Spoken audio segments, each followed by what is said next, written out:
Bonjour et bienvenue avec nous aujourd'hui sur Parole sur le roc.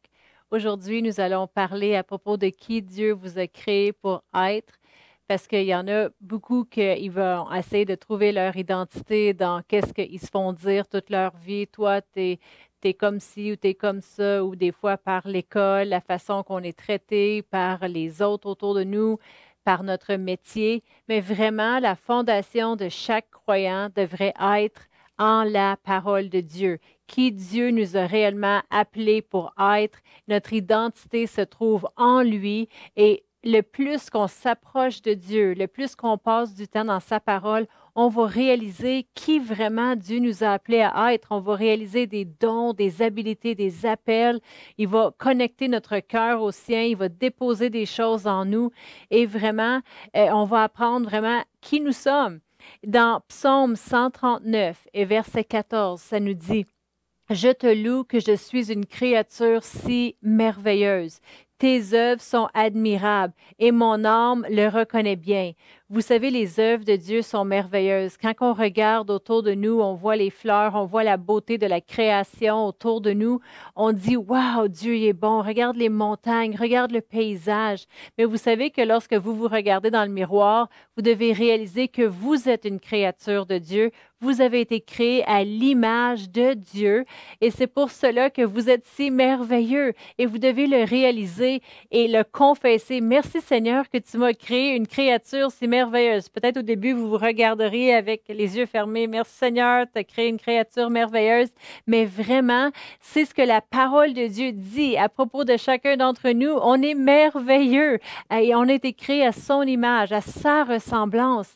Alors, si tu t'insultes la création de Dieu. On ne veut pas faire ça. Amen. Ça ne veut pas dire qu'on va juste, hey, moi, je suis le meilleur. Non, mais on réalise qui, lui, il est à travers de chacun d'entre nous. Amen.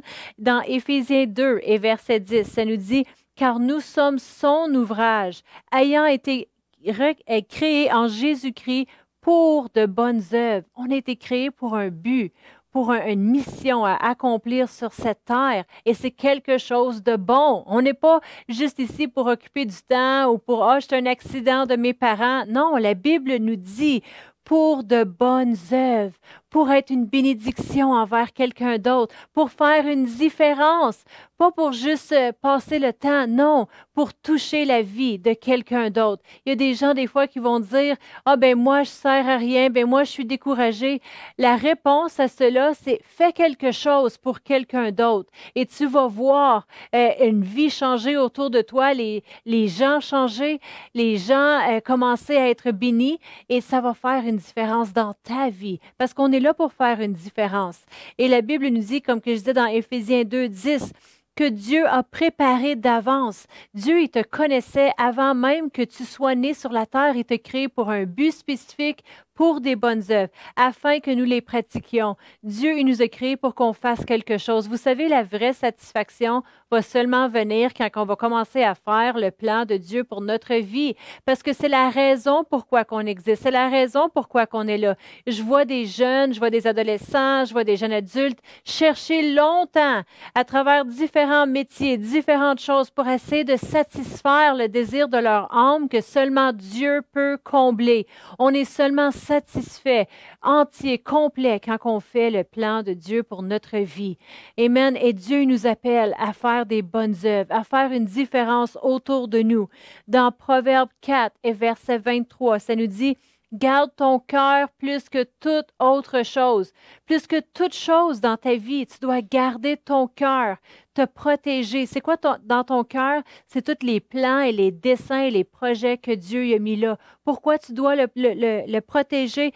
Parce que la Bible nous dit, car de lui viennent les sources de vie. Ça veut dire toute ta vie en dépend de qu'est-ce qui est dans ton cœur. Alors, tu dois le protéger. Quand le plan de Dieu y est placé là, on le protège. Comment qu'on fait pour le protéger? En faisant attention à notre entourage, de qu'est-ce qu'on s'entoure, qu'est-ce qu'on permet à entrer, à voir de nos yeux, qu'est-ce qu'on met devant nous sur la télévision, sur Netflix, maintenant que plusieurs sont à la maison, on a la télévision. Oui, des fois, ça va changer les idées, un bon petit film, mais qu'est-ce qu'on garde continuellement devant nos yeux? vont entrer dans notre tête, ça va devenir nos pensées deviennent notre réalité, nos paroles, on commence à le déclarer. Alors, on veut faire attention, qu'est-ce qu'on place devant nos yeux, qu'est-ce qu'on place dans nos oreilles, les choses qu'on écoute. C'est toute une façon de protéger notre cœur. Quand c'est des choses qui ne s'enlignent pas avec la parole de Dieu, on doit tout de suite les reconnaître et tout de suite dire non, tu sors de ma tête, tu sors de mes oreilles, tu sors de devant mes yeux. Pourquoi? Parce que ça va affecter notre cœur et tout ce qui affecte notre cœur va affecter le restant de notre vie. Alors, on veut faire vraiment attention. On doit faire attention, même nos amis. Il y a des gens qu'on aime, on aime se tenir avec eux, mais souvent après avoir été avec certaines personnes qui vont toujours être négatives, ils vont toujours essayer de te traîner dans les choses de ce monde, en dehors du plan de Dieu, tu dois dire non. Écoute, le plan de Dieu, la raison pourquoi j'ai été créée, c'est important. Dieu a une mission pour moi et je dois l'accomplir. Parce qu'on va tous un jour aller de l'autre côté, être rendus dans l'éternité. Et qu'est-ce qu'on va avoir fait avec les plans et les desseins que Dieu a pour nous? On va devoir dire, Seigneur, voici ce que j'ai fait. Et je ne sais pas à propos de vous, mais je veux avoir tout fait ce que Dieu m'a demandé de faire. Amen. On veut protéger notre cœur, car de lui viennent les sources de vie. On le protège en faisant attention. Ça ne veut pas dire qu'on est bloqué dans notre maison, j'écoute personne, je parle à personne. Non, on laisse notre lumière briller. Comment les autres vont faire pour connaître Dieu ou entendre parler de Dieu si nous, on reste à nous-mêmes? On doit faire une différence. On doit appeler quelqu'un, bénir quelqu'un, être là pour quelqu'un. Parce que la raison qu'on a été créé, c'est pas juste pour nous-mêmes, mais c'est pour être une bénédiction au monde autour. On veut faire une différence. Pas juste aller flatter quelqu'un dans le dos ou leur dire une petite parole positive, mais on parle de vraiment déclarer la parole de Dieu, de dire la raison pourquoi on est ici sur la terre et qu'on rejoint les autres, c'est pour que eux aussi connaissent Dieu, que leur vie soit changée. Leur dire, hey, je prie pour toi. As-tu pensé au plan de Dieu pour ta vie, de vraiment encourager les autres autour de nous à suivre Dieu. Amen. Et la dernière chose que je veux vous mentionner aujourd'hui de garder notre cœur, c'est garder notre relation avec Dieu en vie à chaque jour. Et dans les jours dans lesquels on vit, on doit le faire. On ne doit pas juste dire, ben, oh, je me repose aujourd'hui. Non, on doit le faire. On doit savoir, hey, je dois avoir du temps avec Dieu à chaque jour. Je dois avoir cette connexion avec lui à chaque jour. Il est mon soutien de vie. Il est ma protection. Il est mon abri. On confesse des Écritures. On garde notre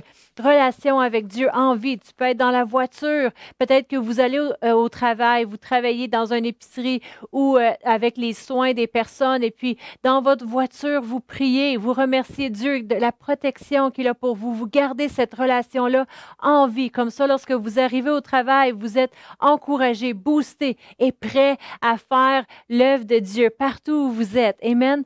Alors, je vais terminer avec Acte 17 et verset 28. Ça dit, car en lui, nous avons la vie. Le plus qu'on est connecté avec Dieu, on est connecté à la vie. Il est la vie, le mouvement et l'être. C'est ce qu'ont dit aussi quelques-uns de vos poètes. De lui, nous sommes la race, puis là, ça continue. Mais en lui, nous avons la vie. Et puis, c'est ce que je vais prier pour vous aujourd'hui. Amen. Que vous sachiez qui vous êtes en Christ, que vous le protégez, parce qu'en lui, vous avez cette vie. Alors, Seigneur, je te remercie pour chaque personne qui nous écoute aujourd'hui. Merci qu'ils reconnaissent qui tu les as créés pour être, Seigneur, ton plan, tes desseins. Et lorsqu'ils passent du temps avec toi, tu révèles ces choses-là dans leur cœur. Merci de les protéger, de les garder, car en toi, Seigneur, ils ont la vie et la vie en abondance. Merci pour tout ce que tu fais pour chacun d'entre nous dans le nom de Jésus. Amen. Alors, bonne journée.